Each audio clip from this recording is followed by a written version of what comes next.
Hello, I am Tom Rapini with Green Energy Ohio. It is October 2nd, 2017.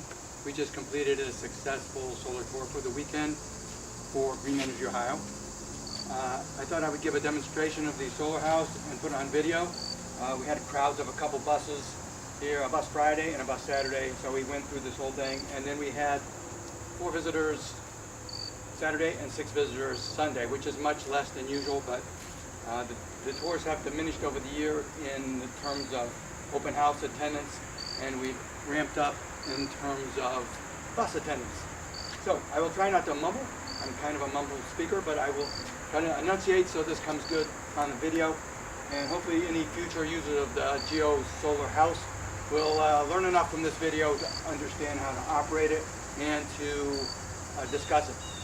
So first of all, making sure that the DC switch is on. I'm going to flip on the meter, and we've got 18 volts coming from the solar array right now, and I'm going to flip this switch up, which puts our lighting on. We have, and I hope this shows up on the camera, we have red lights to indicate DC power and blue lights to indicate AC power.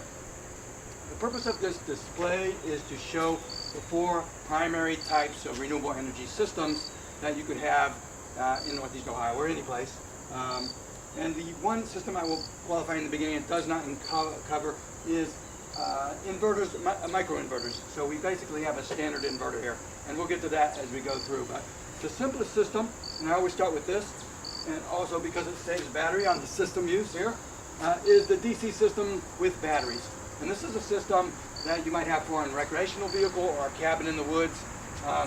It is an entirely DC system because solar panels are in the world of DC, as in your car. This happens to be a 12-volt panel, just like a car. The DC power comes in through a solar disconnect, through a charge controller, and then through another disconnect to disconnect the battery. And it's charging the battery at this time, and if I were to turn on a DC load in my cabin or a recreational vehicle, it would provide DC power through the DC load center in order to power DC devices. And that's nice to do in a simple sense because it's pretty efficient by not converting the power to AC. And secondly, there are a lot of DC accessories available these days for recreational vehicles, especially DC refrigerators, radios, TVs, etc. But most people would certainly want to have an AC system so they could plug in their normal appliances in their house. And that's what we did at our house here in the upstairs office. In the beginning, we had an AC system with batteries. So if I switch there, you can see the blue lights come on. We are now sending power to the battery, but also DC power into the inverter. And the inverter is on standby. It's a sophisticated inverter here that looks for a load demand before it turns on. So it isn't making AC power yet, as the lights would indicate, but as soon as a load turns on, this compact fluorescent, it starts demanding AC power, so the inverter turns on to make it more efficient and save battery power. So if this were my house, I would have AC power, but it would not be grid compatible AC power. I'd have to have this as an independent system in the house, providing power to, in our case, it was the upstairs office, or maybe a TV or a living room. Enough to give you off-grid power inexpensively, because these kind of inverters are not that expensive. I guess I would have to caution that you don't get a square wave inverter if you're using a lot of electronics. There are primarily 3 types of inverters: modified sine wave, well, there's sine wave, modified sine wave, and square wave. The cleanest being the sine wave, the modified sine wave being adequate for most applications, including electronics, and the square wave being the most brittle, fine for refrigerators, motors, etc., heaters, but not the best thing to use on anything electronic. It's kind of stressful on electronic components.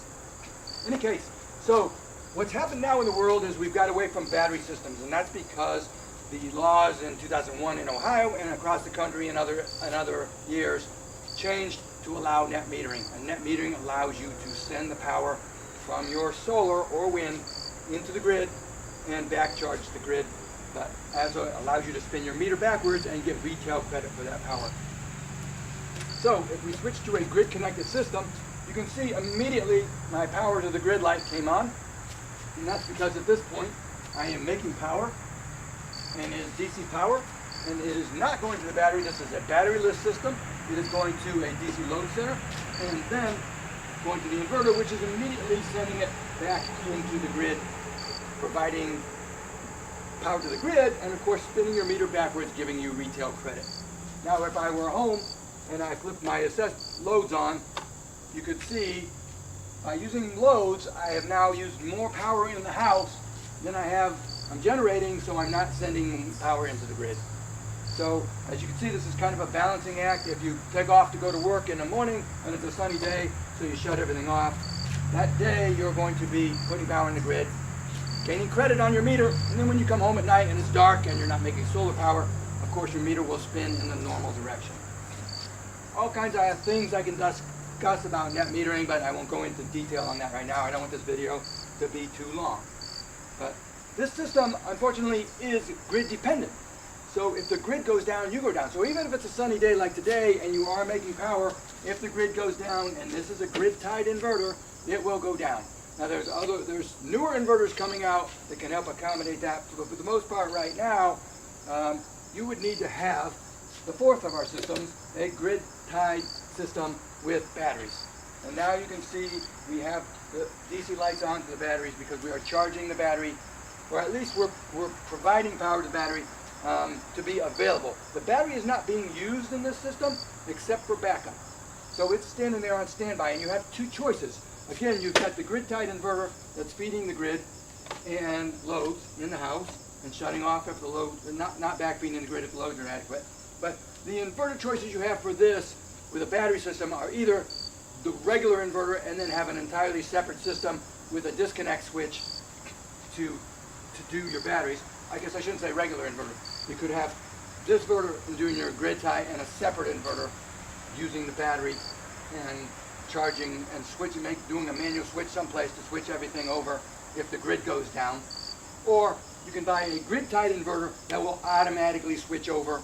So when the grid goes down, it will seamlessly, automatically switch power, disconnect itself from the grid, switch power from the grid, and start drawing power from the battery to provide your home loads. Again, inverting the DC to AC to power your home loads. I probably missed a few things there. We also did a talk on climate change.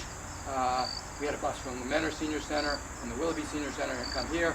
And then we had a third bus out of Farm Park that went all the way to the east to several sites on the Green Energy Ohio tour for this year. In any case, hopefully you've got a good picture here of everything and how it works, and you are able to use this solar house without my instruction. Thank you very much.